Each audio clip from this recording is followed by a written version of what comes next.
Hello, thanks for tuning in and welcome to the pool party. I hope you can swim because we're definitely diving into the deep end with a huge splash of truth, facts, evidence, information, and proof. Swim. Say what you mean. It's talk about talking. How we listen, how we hear, how we speak, how we hear what we're listening to when we speak, how a listener hears what we're saying, if what we're saying, what they're actually hearing and or understanding. Is it clear? Swim. Say what you mean. Well, that's just the beginning of understanding, because after we get that understanding, how do we accept it? How we respond if it's not what we expect is paramount. Are you okay with the truth? Are you man, woman, human, or spiritual enough to accept the truth? Let's find out. Let's do that. Welcome to The Swimming Pool with your host, Travis Bridges. Good evening, everybody, and welcome. I am your host, Travis Bridges. This is SWIM, S-W-Y-M. That is the acronym for Say What You Mean. And if you will look on your screen, you will see the world-famous swimming pool. One day I'm going to tell you the history of that swimming pool, and when I do, you're going to be so amazed. That's a great story behind that swimming pool, and I can't wait to tell you about it. And I will one day soon. I am still in my remote location. This is what I call my road gear, and it is what it is. And thank you so much for tuning in. I really do appreciate it. Kimberly Covington is in the house. What's up, Kim? Thank you so much for your support. You know I appreciate you so much. I have two guests tonight, one that's canned and one that I'm going to call up in just a few minutes. We're just going to chit chat.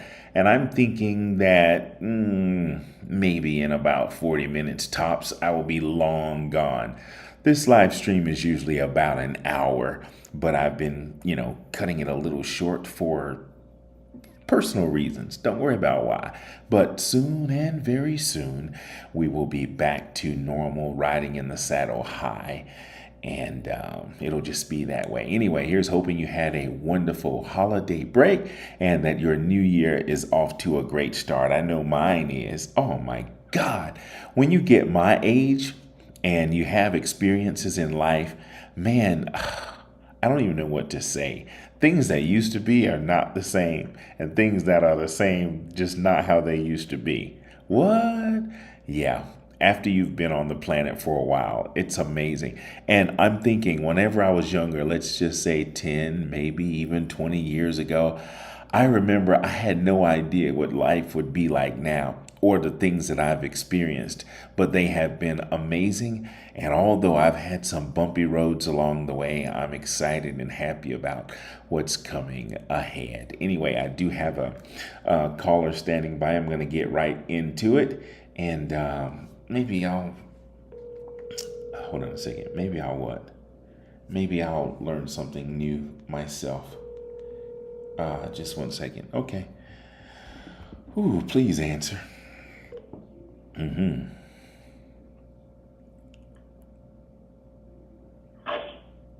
Hello? Really? How you doing?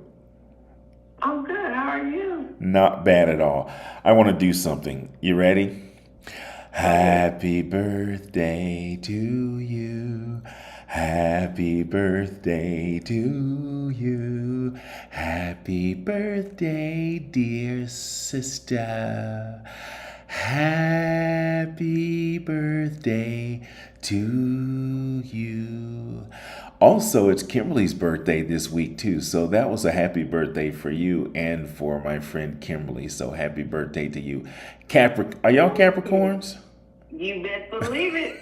I was just checking. Tell me what's a Capricorn. Let's just say I was just new to the planet and had no idea what a Capricorn was. What's a Capricorn? Well, Capricorn is supposed to be half fish and half goat. Half fish? And half goat, yes.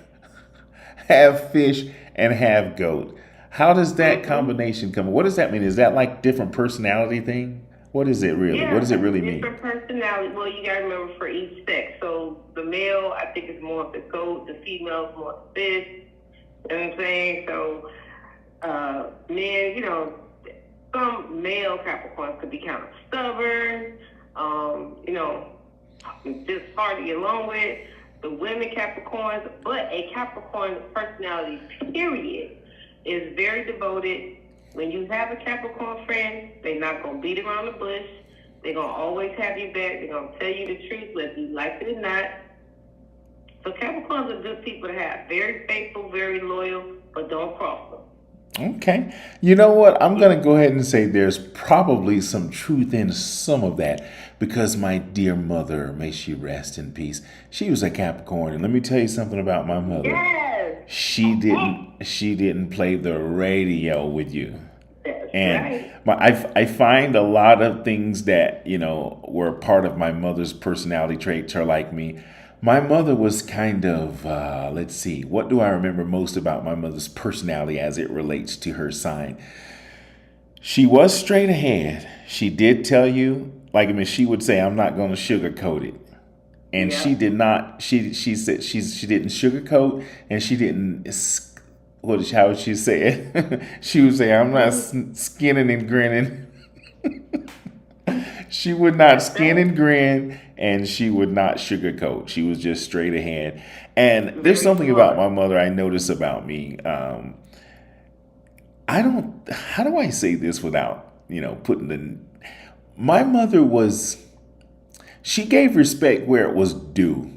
She didn't just automatically just trust somebody. Exactly. Exactly. If you don't, that side out for a while till we learn you. As my grandmother would, till I learn you, I ain't no skinning and grinning here. It's like, yeah. And I used to think as a kid, it's like, why is my mother like that? That nobody that came around in the circle just got a free pass. You had to earn that. And even after you earned it, you still got maybe a side eye. Yeah. Yeah. So anyway, congratulations. That's what you probably seeing me from your mama. Yeah. Yeah, no doubt. And all of my Capricorn friends are cool. But to all of you Capricorns, including my mother, congratulations and happy birthday. Hopefully this will be the best year ever for y'all. Yes, it will be. It got to be. I joke with people and tell them because I said, I know I'm a special person because Jesus was Capricorn. Okay, I'll leave that right there. Let me tell you about what my live stream is going to be about. Okay. It was New Year's Eve or New Year's Day. I got a phone call from a buddy of mine asking me if I saw my son's post. And I was like, huh? What are you talking about? And he said it like, as if, there was some news that I was like, well, no, I didn't see it. So right then and there, I was out and about. I stopped and I looked at my son's post and I read it right there while my buddy was on the phone. And some of the stuff that I read, I had known already. And it wasn't a shock to me. It was just a shock that he shared it in the way that he did. And after I got the news, I still haven't talked to him directly about it because I knew already, and I know my son, and what he shared was something that he went through earlier in the year, and he was able to get through it, and he just shared the most intense part of it. And what it did was it caused me to record a live stream that I decided I was going to save until next year. So after I got the news from my friend and then I read my son's post and then I thought about it, I prayed over it, and I thank God in advance for it, I decided that I would kind of sort of be vulnerable. And it was one of those moments where I was just kind of with myself and in myself, and it was one of those vulnerable moments also. And I decided I would save it and release it next year. So it's on my channel and it's not going to air until the 3rd of January of 2024. That's when it'll be released. And it was one of those vulnerable. Yeah, it's kind of interesting. So I had the guest that's coming up next. I had her on last week and I talked to her about that. And then what I did was I gave her a sneak peek, like a preview of what the live stream is going to be about next year. Because, she's just that kind of friend. She's like, one of those friends, almost kind of like you, that kind of get on my nerves a lot, but, you still love them, But she is one of the very few people that I can trust like that with that kind of information. So I kind of let her in on it from a therapeutic perspective, because that's what it was for me. It was everything that I do, especially as it relates to my live streaming, is therapeutic for me. It's part of a process that I'm going through, and I'm still in it, and I'll be in it until I'm not in it anymore. But I shared it with her, and that's what we're going to talk about without giving any spoilers away. So I'm going to tell you about what triggered it, and it was the post from my son. Then I did the live stream, and then I talked to my friend about it, and then I allowed her to hear it, and then we talked about what she heard. But after tonight, I'm not going to talk about it anymore. I'm going to get back on to regular, and I'm thinking maybe by mid-March, I'll be back in my regular studio spot, and I'll be off the road as I know it, and I'll be able to do some more sophisticated live streaming. But right now I'm on my road kit, and last week I was on my phone road kit, and it was just crazy. But I'm being loyal and faithful and still showing up and being here. But I want you to tune in next year on the 3rd of January. I think it comes up at 6:20, and it's me being as vulnerable as I can be. And what I'm going to do is I'm going to take a break, a real short break, and I'm going to come back and I'm going to share the interview with her about her experience of what she witnessed with the portion of the video that I did share with her, because I did have to share it with someone. You know how you have to have like armor bearers that you can share things with, just for protection, because not everybody is going to be kind or nice or going to understand your vulnerability. So of course I did allow two of my friends to get just a sneak peek portion of what it's going to be like. And then I'm going to close the book on that. And if I'm here, I made a statement like, okay, I don't know if I'm going to be here. We don't know if we're going to be here. We don't know what life holds. But if I'm not here, it's set to go. And then, you guys will get to hear my vulnerable moments as it relates to that post and what, my son and myself have been going through. And just in life in general, as it relates to my family tree. And just a therapy session that I'm going through right now with myself. But it's cool, and I don't mind being vulnerable. That's how you overcome, by being vulnerable, not being embarrassed, and being transparent with it. So, exactly. Yeah. So what I'm going to do, I'm going to take a quick short break. And then when I come back, I'm going to air that. You should stay up and listen to it. Check it out. Okay. Okay, you going to check it out? I will try to hang on there. Okay. All right. I'm going to let you go. Happy birthday to you again. Happy New Year to you. And thanks for coming on with me as my opener. We'll talk soon. I love you more than you'll ever know. For that serenade. Thank you so much. Absolutely. Anytime. We'll talk soon, okay? All right. All right. Good night. Good night. All right, y'all. Hang tight. I'll be right back. Knowing the difference and choosing wisely. It really is okay to be afraid. It's just not necessary. Adversaries are wired to make a lot of noise. It's their greatest weapon, as it invokes instant fear. We're all handpicked by God, but it's our choice to be used by the devil. It is quite natural to be leery of a lower and/or higher frequency. Knowledge and or wisdom insists that we either tune in or tune out. Fear is natural and normal. Fear can be our friend or our enemy. Why do we laugh after a joke or a prank that frightens us? Ever notice during that split second of fear that it's not funny at all? It's because fear is a natural reaction. It's not a natural response. Know the difference. It really is okay to be afraid.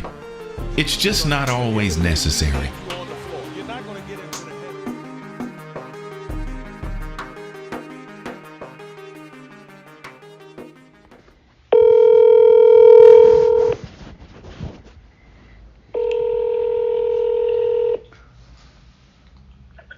Hey. Hey, we're on now. Okay. Wow. That was powerful. I hear a bunch of stuff in your background. You got TVs on and stuff? Yeah, I'm stepping outside because even the reception here is not great. But now you can hear the crickets. Yeah, I mean, the first thing I like to say is that needs to be broken down in 4 episodes. You're going to air it whenever you air it. That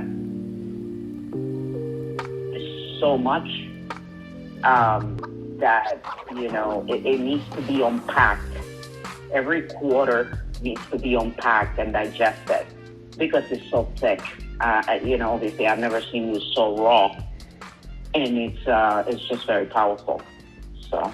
Well, it's embarrassing that I put myself in that position, I guess, to allow you to hear it first, and then I'm going to open that next year, a whole year from now. I don't know what the year is going to bring, but, yeah. I have no idea. But regardless of what it brings, that's where I will be, and that's where I am now. And I will be exposing it. That's where you were then. That's exactly where you were then, and that's what's powerful about it, that you didn't hold back any punches. I mean, every single word you said, you meant, and I think that gets across. Embarrassment, shame, I hear you, and I will never take that for granted. I've never seen you that vulnerable, and I've been in this journey with you a little bit on the sideline, just watching everything unfold. So I do understand what has happened. At the same time, it is so... The word that comes to my mind is family feud. The dangers and the mental health of family feud when you don't understand someone, and the pain that brings when you don't take the time to understand someone. You can't communicate with somebody you don't understand. And, I'm taking it from the top. I'm taking it from your siblings because that's what you open up with. And again, that in and of itself. Well, we can't put any spoilers in there. I don't know how I'm going to edit this, but I want to try to talk about not talking about what I'm talking about, if that makes any sense. You just mentioned the word that I've got to stay away from. So I don't know, it's been kind of tough keeping your mouth closed, I got you. So you got to be careful. I don't want any spoilers. Okay, I got you. So I don't know if you can say what you're going to say without saying the actual word. I know what you're talking about, and we can put enough information that, we won't spoil it for next year. I got you. So, the opening, your opening, and the circumstances that you're talking about during your opening is very powerful and profound because it's so close and dear to you.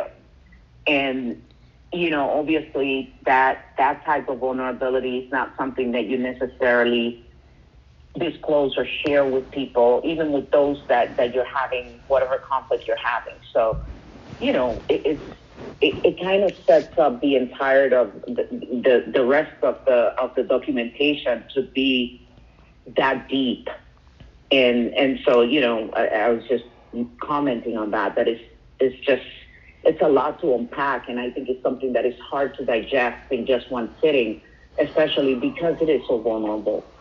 At the same time, I think that this is something that if you were to unpack it with someone, in hindsight, whether you do it 6 months from now, a year from now, before you air that segment, I think it will make it so much even insightful for you, because you're going to be taking a look at where you were. And, today we're talking about it a few days later, but back, when you decide to air, it's going to be months, maybe a year later, maybe 2 years later. I don't know. Whenever you're ready, only you will know when you're ready. But when you are able to see and examine those raw emotions, I think you will have even so much more to draw from it and to see where you were at and how you reacted to that. Well, you could do this at any point. I know, but here's the thing. I shared that at that moment, but that has been going on for some time. I just so happened when I told you what triggered it, the Facebook post that I mentioned to you about, that's what triggered this time of me sharing. But this is not the first time that I've had moments like that, as to where, I had to, I guess, be therapeutic for myself and just talk to God. I just shared it with my audience and, a couple of my closest friends. So that's not the first time. So it's just that moment that triggered this particular episode. And I'm calling it an episode for lack of a better word, but it's not. I think it was. I think that's a good way to classify it. I absolutely think it was. And I actually, I actually feel that being able to document those emotions, those thoughts, those feelings in such a raw way and unedited way on that night, whenever you did it, uninterrupted by whoever, if you were to have sat with someone, whether a dear friend or a therapist, I think it would have come out different, because you would have had somebody kind of asking you to look at your emotions and look at what you were saying or what you were reflecting on. This is exactly from your heart. This was uninterrupted. And I think that is the best way to get that out. Now, having said that, as a friend, my heart ached listening to it, because I know you were alone. I know you were completely alone at that moment. I mean, you were with your creator, and as the documentation progresses, you yourself identified that. I said, wow, I guess I'm feeling better, because at the beginning it was so vulnerable, and then towards the end it was more empowered. So you can also see the transition of unloading and letting out those feelings, emotions, perceptions, all of that, and how that has impacted you. To be able to share that, it's healing, but only you can say that, if it was or if it was not. But when you do look at it with somebody and start unpacking it, and time has passed, I think you will even draw so much more from it. Okay, I get that. I want to just clarify something. Just so happened I document that. I've had to go through moments like that. That's not the only way, either, from a physical, mental, emotional, even if I'm working out in the gym, sometimes I get exhausted and I have to pull myself through by, maybe breathing or even taking a break. If I'm on, the 12th rep and I've got 15 to go, I will slow down, take a pause, and then I will finally reach the top and say, okay, I've got those 15 in. Or if I'm on, 5 sets and I'm on set number 4 and I'm about to give out, I have to do the same thing. So that's what I do physically, even with finances. If you only have a little money and you have to figure out, am I going to buy this or I'm going to sacrifice that? And then you got to wait till the next week or the next month or however long it takes until you are reestablished financially. You have to go through those moments. Just so happen psychologically and emotionally, I was at that point where it's like, okay, I'm in a crisis. So there's usually no one for me to talk to. I don't get just therapy, at a drop of a dime, and I have to go through that same thing. So what I want to reiterate is that's not the first or the only time And I have countless times that I've had to do that, and we all do. We all in our own way have to pull ourselves through when we don't get the support we need, whether it's physically, mentally, emotionally, psychologically, financially. It doesn't matter. We have to, of course, pull on, the inner strength within us and sometimes go at it alone. It's good to have family and friends around, but it's not always, possible for that to happen. So I was just saying that being able to share that and document it was just one of quite a few things. I mean, the next day and even now, I'm not in that same place. That was a valley. Now I'm, at least on flat ground, and I'm on the hilltop sometimes. And we just all go through that. And that's just where I was at that time. I'm grateful that I pulled through that like I've pulled through many times. And I'm sure I'll have to pull through some others in the future. This just so happened got documented.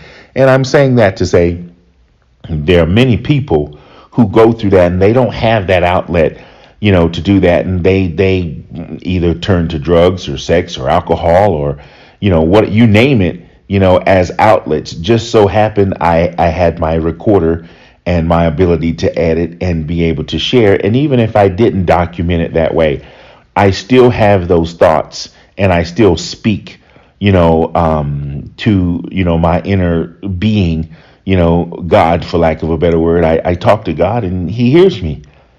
And I am able to get past those moments.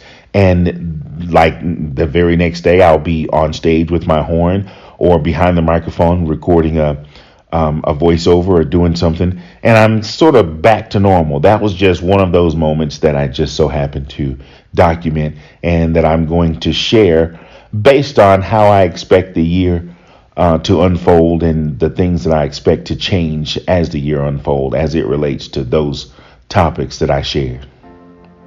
Travis, I think you're being generous and optimistic.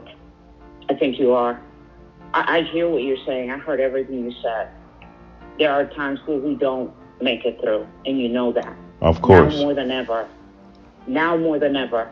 And this is something that, certain races, certain background of communities, we don't want to talk about it. And yeah, we do just that. We pick up our horn, we pick up our car, we pick up our careers and our degrees, and we just keep on talking until we don't. Right. Yeah, until we don't.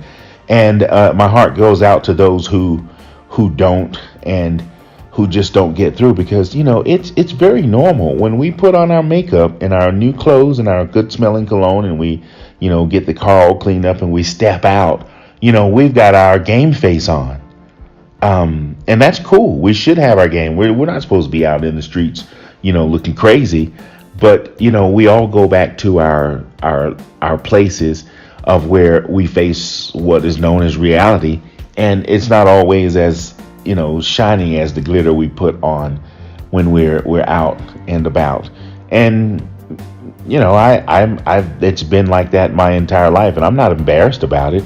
I'm embarrassed that I let somebody hear one of those private moments. There's moments when you're with you and your creator. When it's just me and God, I can show my ugly face. I can have snot running, and I can just cry out like I did on that particular documentation.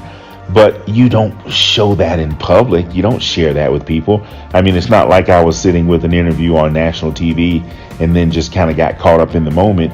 This was a personal and private and intimate moment that I was vulnerable enough to share, because I think it would be not just a blessing to me because I got through it, but other people need to see that it's okay to cry a little bit or to go through a situation. And the word says we overcome by our testimony. That was in a way like a testimony. And again, being able to share that kind of intimacy, it's like when we go to the bathroom, those are moments where we shut the door. In many cases, we might need to open the window or turn on the vent, but that's another story. But when we take a shower, or when we go to the restroom, or when we're having those private, intimate moments with ourselves, we don't let anybody into that. And that's what I kind of let somebody see me naked, in the words that I shared. And when I say I'm embarrassed, I'm not embarrassed because I think I did anything wrong. It's just that I know that that was a moment that I would have only shared with a therapist or just me and God. And I opened myself up, and I don't know what's going to happen. I'm hoping that everything goes the way I do and that I can share that and have a different point of view a whole year from now. Because like you said, it's only been a few days. We're talking another 360 plus more days that I have to let that simmer. Who knows? And I said in the live stream the other night, I may chicken out. And we've been known to do that, back out of something at the last minute. I hope that I don't. And if I do, then eventually it'll be somewhere, maybe some the archaeologists, what do you call those people who do history? They'll find it under a rock, 100 years from now and say, oh my God. Okay. But I think it definitely needs to be shared in some capacity. And I don't know how it will be. But that's my plan on the 3rd of January of 2024 to just let it go. If someone gets blessed, then so be it.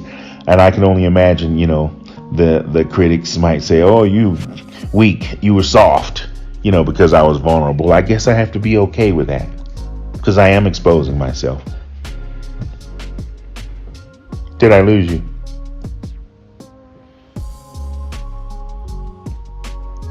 Okay, I don't know what you heard or how much you got, but I was running my mouth. So what did you hear? Something happened? Yeah, I'm not sure what happened. I heard nothing after I finished speaking. Okay, well, I said a lot, and maybe you'll get to hear it, once I air this. But I don't know. I just kind of wanted to get your thoughts, views, and comments, as I put this in the vault and leave it there and put the timer on it. I don't know why I was led to share it with you before and then after, and now just getting your feedback. But as normal, I'm gonna let you make a closing statement on what you heard and how you felt, and then I'm just going to close. I think my last question to you after I spoke on it was, where are you today? How are you feeling today? You mean from 4 days ago? Correct. I feel the same way I felt then. I still have those concerns that I'm dealing with, and I don't think they're any different than anything anyone else could be dealing with. But even then, I was just vulnerable, and I had a moment that I just shared. But I don't think I feel any different than I did then. I want to say this, for the record. I do feel like I am emotionally stable. I feel like I'm psychologically stable, and just because I shared a vulnerable moment doesn't mean I'm crazy or heading towards the drain. I'm gonna go down. Not at all. I don't think that at all. So to answer your question, how am I feeling today? I feel the same way. I'm grateful to God that I'm healthy. I'm strong. I can still do 50 push-ups at the drop of the dime. I mean, to see that. Yeah. I can. I'm okay. I'm all right. I mean, there's a lot of things that some of my goals, if they could just, speed up a little time, that I want to accomplish. But overall, I feel just as good as I did that day. It was just an emotional moment. And that's why I'm a guy who doesn't get too caught up in feelings and emotions, because they do change. That was just a moment that I pulled the curtain back and let you see me on the toilet. That's on that intimate moment. And that when I say I'm ashamed, it's like, okay, maybe it did smell a little funky, and I'm being graphic on purpose just to make my point. It's crystal clear. Yeah, it's no different. I feel the same as I did then. You just caught me at a moment I was, let's just say, showering. Let me clean it up. You just saw me through the glass in the steam, and there you go. And there you go. That's all it was. I'm glad that I am healthy, mentally and emotionally, and I'm glad that those situations that I discussed have not taken me out, because sometimes they do take people out. Absolutely. So here's another thing, as you said, for the record. In what I've heard, which was about an hour, I never sensed any feelings or any signs of instability. You don't need to lose my accent.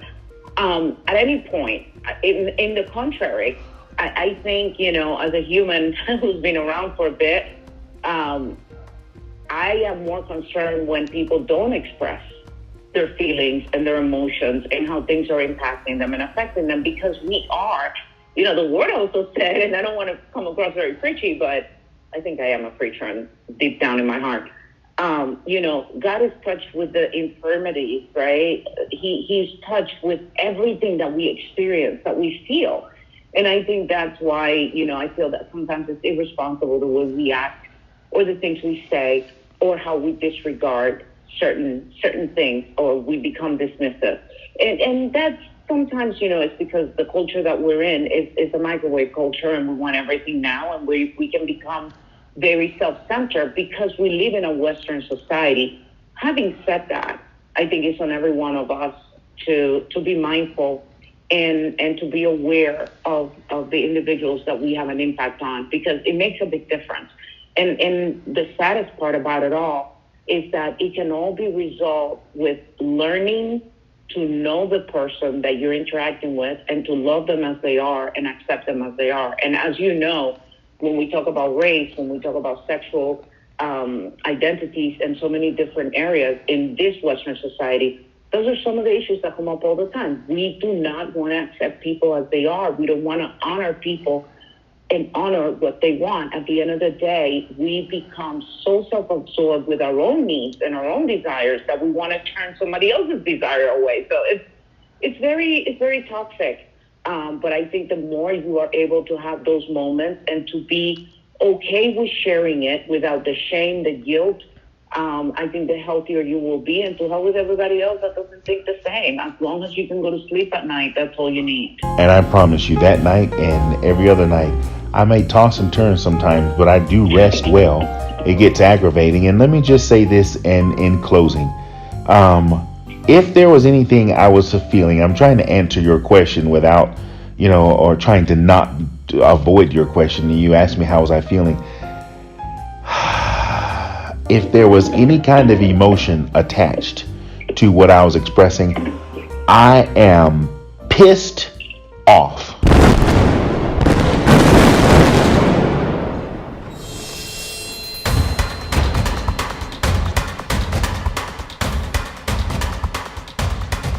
And the reason is because I feel like people are hiding. I feel like I'm dealing with a bunch of cowards, in all of the circle that I may have mentioned, in that documentary.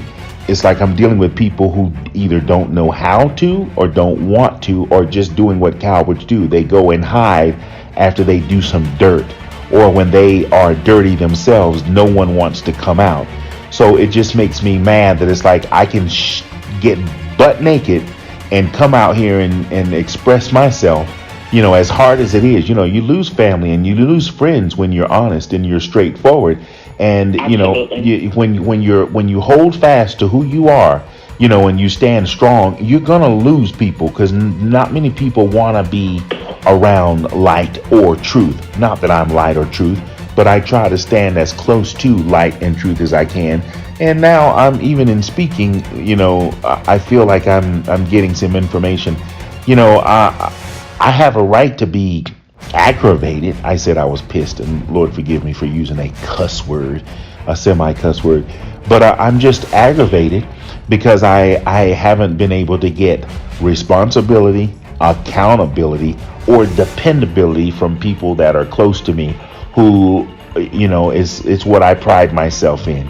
I pride myself in being available, dependable, and reliable. And when you can't reach people for whatever reason, because they're hiding, because they're embarrassed, because they're just maybe even trifling, or they're hiding behind something or someone, that's normal to be aggravated. And that's exactly, to answer your question, you asked me how I'm feeling. I've got an attitude.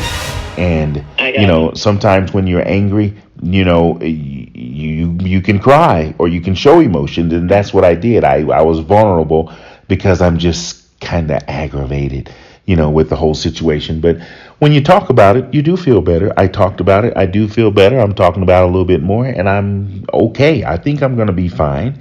And I'm not as embarrassed as I think I am. It's just, okay, so what? You saw my naked butt. Good for you. Yeah. Hope you enjoyed it. It was impressive, I must tell you. Okay, well, there you go. But there you go. One day at a time. I'm very proud of you. I've known you for many, many years. I've never seen you this raw and vulnerable. And, you're all grown now. We met when we were very young. And to see you mature, evolve, become a grandfather, and deal with some of these situations, it's a privilege, and at the same time, it's quite a humbling experience, because you're right. You're a big guy. You're a tough guy. And, we don't always see that soft side, and we can't forget that before we are a person, regardless of the size or the gender, we're a spirit. And, spirit should know spirit, and we should be kind to each other. Just, be still and know, and one day at a time. Okay, and on that note, I'm going to go ahead and go. And I said on the last time, who knew that I'd have you back to back? But on that note, as you head towards your endeavors and everything, I said to you earlier, just know that I'll be, praying with you. I'll be there. Won't be able to see you or talk to you, but you'll be in my thoughts and my prayers. And anytime you get weak along the way, just know that I'm there right beside you, praying for you and wishing you well and rooting you on. And if you decide you're gonna, take a short break, just holler me. I'll send the helicopter and I'll send the ladder down. And, I can get you. I what they call it, jailbreak. I think I got it now. Yeah, I think with the naked butt image, that'll get me through. I think I'll be fine. Oh, come on, man. Just hold that down. I adore you. Be okay, and know that I will be okay. And I know you're always there for me. I know that. So thank you. I will see you soon. Okay, you got it. Have a great evening, and we'll chat. All right. Okay, bye.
Mighty Horn Music.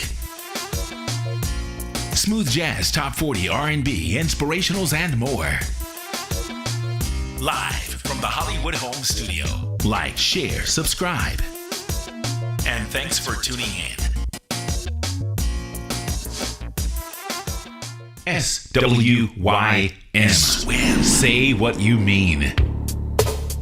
As much as this information is designed to bring awareness to how we listen, hear, and process, it is also a form of therapy.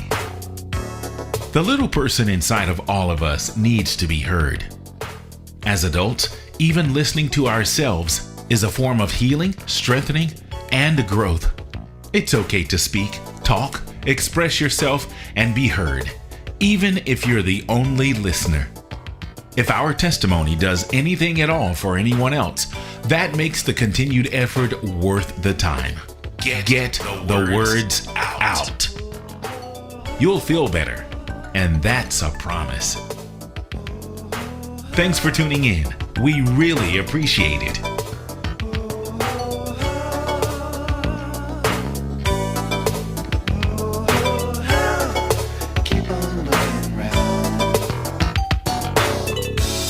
You know, sometimes it seems like all the good times are gone. But you got to keep on searching. You got to keep on keeping on. Keep on keeping on. For example, take me standing right here today. I would not be here with you if I believed the things that the people say. You got to keep on searching. Keep on searching. Keep it on the cool side. Keep on looking around. Good night, everybody.